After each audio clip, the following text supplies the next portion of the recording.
Hello hello hello hello అందరికీ నమస్కారం. ఎలా ఉన్నారు? బ్రహ్మాండంగా ఉండుంటారు. నాకు తెలుసు కదా. మరి ఈరోజు రావు గారు రచ్చబండలోకి వచ్చిన సెలబ్రిటీ ఎవరో నేను చెప్పేస్తాను. మరి కోతాంత మీరు లైక్ ఇచ్చేసి ఈ వీడియోకి, అలాగే మన కేకే న్యూస్ని ఎవరైతే సబ్స్క్రైబింగ్ చేసుకోలేదో కోతంత చేసుకుని నన్ను మరింత ఎంకరేజ్మెంట్ చెయ్యండి. ఎవరు బాబు? ఓహో, ఊరంతా ఒక దారి ఉలికి పెట్టదేదో దారి అన్నట్లు వైసీపీ నేతల పరిస్థితి లేకపోతే ఏంటి? పాపం ఈ ఏజ్లో కూడా పెద్ద ఆయన పెట్టుబడులను ఆకర్షించడానికి సింగపూర్ అని మలేసియా అని తిరుగుతూ ఉంటే ఇక్కడ కూర్చుని ఆమాలెందుకు, ఈ కంపెనీ ఎందుకు అంటూ ప్రెస్ మీట్లు పెట్టి మరీ విషం కక్కుతున్నారు వైసీపీ బ్యాచ్. ఇదిగో వాళ్ళలాగా మటన్ కొట్లు, చికెన్ షాపులు పెట్టించి ఇవే పెద్ద పెద్ద కంపెనీలని చెప్పాలనుకుంటున్నారా ఏంది అన్నట్లు కోడిగుడ్డు మాజీ మంత్రి అమరం చాన్నాళ్లకు తాను కూడా సమరం చేస్తానంటూ చెప్పే ప్రయత్నం చేస్తున్నాడు. ఇదిగో అమరం, నీ గోలైందో చెప్పు. గత 15 మాసాలుగా తండ్రి కొడుకులు ఇద్దరు కూడా, చంద్రబాబు నాయుడు గారు, లోకేష్ గారు, ఒకరు రాష్ట్ర ముఖ్యమంత్రి, ఒకరు రాష్ట్ర మంత్రి, ఇద్దరు కూడా రాష్ట్రంలో ఉన్నటువంటి ప్రభుత్వ భూముల్ని వారి అధికారంలోకి వచ్చిన దగ్గర నుంచి ఏ రకంగా వారి తాలూకా మనుషులకు కట్టబెట్టాలి, ఏ రకంగా పప్పు బెల్లానికి వారికి కావాల్సినటువంటి సంస్థలకి ఆ భూముల్ని ఇవ్వాలి అనేటువంటి దాని మీద పడుతున్నటువంటి తాపత్రయం వారు గత సంవత్సరం అధికారంలోకి వచ్చినటువంటి నాటి నుండి నేటికి 15 మాసాలు పూర్తవుతున్నటువంటి సందర్భంలో నేటి కూడా అదే తాపత్రయంతో ముందుకెళ్తా ఉన్నారు. మధ్యకాలంలో మొన్న 24వ తారీఖున జరిగినటువంటి కేబినెట్ సమావేశంలో డుర్రే స్టాప్ ఏంది నీ గోళ? అమర్నాథం, నీ సింగినాథం జీలకర్ర, బొంగినాథం ఫ్లూటు కర్ర వ్యవహారాలు ఇక్కడ చెప్పమాకు. అంటే ఏంటి? పెట్టుబడులు పెట్టేందుకు ఎవరో ముందుకు రాకూడదా? మరి ఉద్యోగాల కల్పన ఎలా సాధ్యం అవుతుంది? నీలాగా కోడిగుడ్డు అంటూ కూర్చుంటే 5 ఏళ్ళు ఇట్టే గడిచిపోతుంది. అంచేత అదేదో క్యాబినెట్ సమావేశంలో దోచిపెట్టారన్నట్లు ఏదో చెప్పబోతూ చెప్పావుగా, కంటిన్యూ చేసేయి. మరొకసారి విశాఖపట్నంలో ఉన్నటువంటి కొన్ని విలువైనటువంటి భూముల్ని, దాదాపు 3,000 కోట్ల రూపాయలు విలువైనటువంటి భూముల్ని కారు చౌకగా వారికి కావాల్సినటువంటి కొన్ని రియల్ ఎస్టేట్ సంస్థలకి కట్టబెట్టినటువంటి వైనాన్ని మనం చూసాం.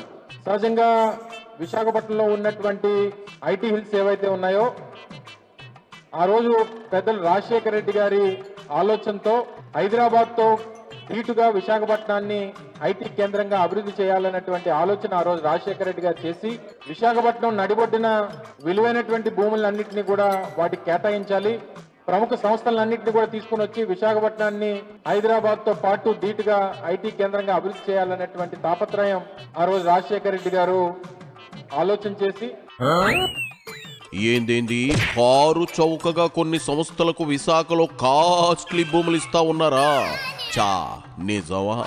కంపెనీలకేగా ఇస్తుంది, మీలాగే సొంత మనుషులకు అంటగట్టలేదు కదా. అయినా ఎప్పుడో రాజశేఖర్ రెడ్డి అవి ఇచ్చారు ఇవి ఇచ్చారు అనకపోతే మీ జగన్ రెడ్డి ఏమి ఇచ్చారు? ఎవరికి ఇచ్చారు?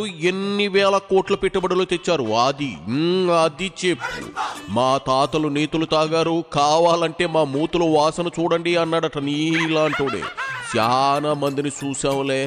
అసలు మ్యాటర్లోకి రావయ్యా అమరయ్యా. చెప్పండి, 15 మాసాలు అయింది కదా, 15 మాసాల్లో ఏ ఒక్కరికన్నా విశాఖపట్నంలో మీరు ఒక్క ఉద్యోగ అవకాశం అన్నా కల్పించారో చెప్పండి. స్టీల్ ప్లాంట్ లో నాకు తెలిసి ఇప్పుడు దాదాపు 5,000 మందికి ఉద్యోగాలు తీశారు. అనేక మంది రోడ్లు పడిపోయినటువంటి పరిస్థితులు ఉన్నాయి. ఒక సంస్థను తీసుకుని వచ్చాం ఈ సంవత్సరాల కాలంలో, ఈ సంవత్సరం ఈ 3 మాసాల్లో ఒక సంస్థను తీసుకొచ్చామని చెప్పమనండి. ఒక్కరికి ఉద్యోగాలు లేదు, కానీ దగ్గర 5,000 నుంచి 6,000 కోట్ల రూపాయలు విలువైనటువంటి భూములు మాత్రం కారు చౌకగా కనీసం అంత కలిపి ఒక 50 కోట్లకు కూడా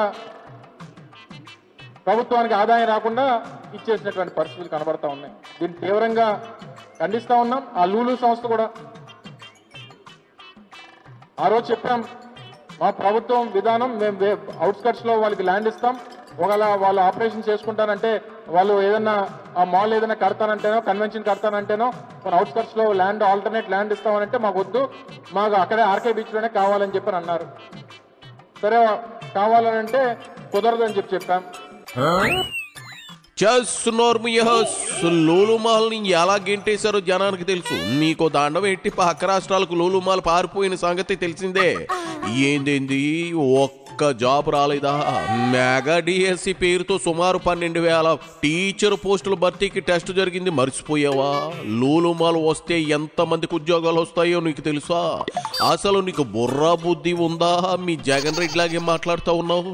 ఆయన అంటే ఫ్యాక్షనిస్ట్ మెంటలాలిటీ నీదే ఉంది. గుడివాడ గురునాథం గారు అబ్బాయివే కదా, కోసంత మీ నాన్నలా ఆలోచించు.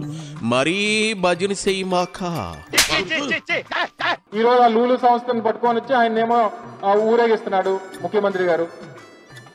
తీరా చూస్తే మలేషియాలో ఉన్నటువంటి సంస్థలన్నీ కూడా, మలేషియా చుట్టుపక్కల కొన్ని దేశాల్లో ఉన్నటువంటి వారి మాల్స్ అన్ని కూడా ఎత్తేసారు. మీరు ఒకసారి గూగుల్ చేస్తే ఆ సంస్థ తాలూకా పరిస్థితులు ఇప్పుడు ఏంటో, వాటి పరిస్థితి ఏంటో, ఆ సంస్థకు ఉన్నటువంటి ప్రజెంట్ ఉన్నటువంటి ఫైనాన్షియల్ సిచ్యువేషన్స్ ఏంటో చూస్తే ఒకసారి తెలుస్తుంది.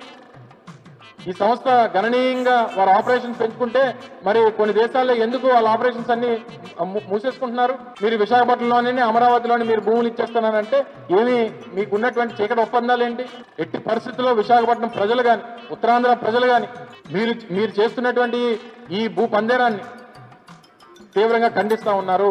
మీకు కావాల్సినటువంటి మనుషులు కట్టబెట్టేటువంటి కార్యక్రమాలు చేస్తున్నారని చెప్పి తీవ్రంగా నిరసన వ్యక్తం చేస్తా ఉన్నారు.